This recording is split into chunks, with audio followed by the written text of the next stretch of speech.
Hi everyone! Papakita ko sa inyo yung development ng house. So, nasa 10th week na yata tayo ng progress ng renovation ng house natin. So, right now, dito ako sa kwarto ni Noel. Papakita ko lang yung ginawa nila for the week para at least makita nyo yung improvement ng house natin since last week, okay? Last time yata, hindi ko na ipakita sa inyo itong mga yung mga masilya dito sa kwarto ni Noel. So, ngayon, okay na siya. Wala nang dapat masilyahan pa. So, kahit yung kwarto ko, wala nang mamasilyahan dun. So, gagawin dito, kikinisin na lang ulit para papinturahan. Okay? Ngayon, nandito tayo, punta tayo sa hallway.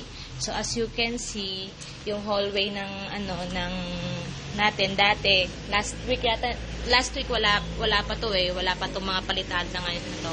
Pero ngayon, meron na nakapalitada na siya. So, natapos na, kikisamihan na lang yung area na to para matapos na yung trabaho nila dito at para mamasilyahan na lahat ng area. Okay? Ngayon, punta tayo sa sala. So, this is the mini sala. As you can see, may ano na rin siya. Nakikita nyo ba? Mayroon ng kisame. So, mayroon na rin siyang cornisa. Wala nang gagawin dito kundi lalagyan na lang ng ilaw. Tapos, may palitada na rin lahat ng area, lahat ng sides ng sala. Tapos, nabutas na rin siya. So, dyan lalagay yung glass block. It's 12 pieces. So, by 2 columns times 2. Times 6 pala. So, 6 pataas, 2 columns siya. Tapos, good thing about this, kasi nga, since umuulan, and even though it's raining, they tried to work pa rin kasi maybe they know that they were running out of money. So, ayan, ginawa na nila yung banyo. As I said last night, nung nag-usap tayo, mom, sabi ko sa inyo, okay na yung yung tiles. So, as you can see, lalagyan na lang ng grout yan, tapos yung border sa taas. Tapos, i-install na rin yung toilet tsaka yung lavatory today. As you can see, there's also a glass block up at that side, dun sa, nakita nyo ba? Yung kamay ko yun, may glass block dun. Tapos, lalagyan yun ng ventilation or exhaust fan. Okay? Pakita ko rin sa inyo yung kwarto ni Dite. Okay, ito na yung kwarto ni Dite. May mga cornisa na rin yung sides niya. Tapos, natapos na rin palitadahan yung dapat palitadahan dito, maliban on this area. Kasi ang sabi ni Dite, she wanted it to be closed. So, i-close nila yan. Tinatapos lang nila Alex yung dapat tapusin sa labas para yung small details na lang, yun na lang ang gagawin dito. Okay? Ngayon, punta tayo sa kwarto ko. Okay, kwarto ko is ito na. Meron na siyang pintura. Actually, it's a cement eh. Semento to. Ilagyan lang. Sabi ni Alex, papakintabi na lang daw niya. Okay. I chose this color kasi para siyang wood. So, sabi ni Mang Guido, para daw magkaroon ng woody, design. Aayusin na lang nila to, kukulayan na lang nila para maging kulay kahoy.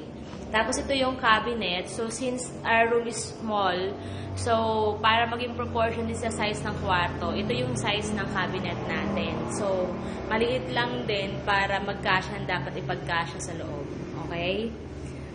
Okay, punta tayo sa kwarto ni Talolit. Kwarto ni Tita Lolit is ito. So, lalagyan din daw ng cabinet, pero maliit lang. Hindi katulad ng ganong size ng cabinet. So, as you can see, may cornisa na rin siya. Nilagyan na rin ng cornisa ni Kuya Ronnie no isang araw. Tapos, konting palitada na lang sa side na to kasi umuulan eh. Hindi makalabas si Alex. Baka mamaya madisgrasya din sa labas. Okay? Ngayon, bababa tayo sa baba para makita nyo kung anong development naman sa baba. Okay, andito tayo sa baba ngayon. Now, andito tayo nakatapat sa shop. So, ito na yung shop ni Noel. Na final masilyahan na yata yung areas dito sa kabila. Tapos dito mamasilyahan pa for final masilya ulit.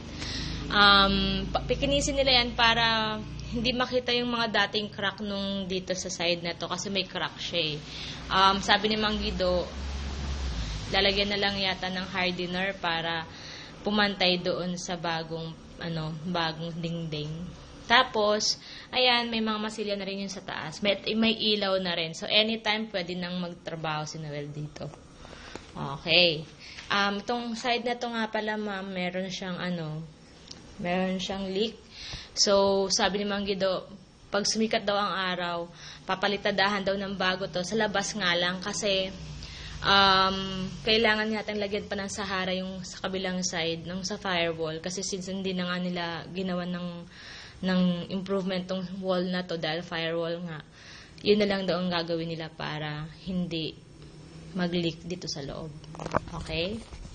Okay, punta tayo ngayon sa living area or living room. So ito na yung yung mga nakalisyang biga diyan, aayusin daw ngayon para at least makita na kahit papantayin daw, pantayin na lang para hindi masagwan tingnan. Tapos yung sa taas, as you can see, inaayos na nila yung pinapantay na nila ng semento para maganda yung pagkakagawa nila.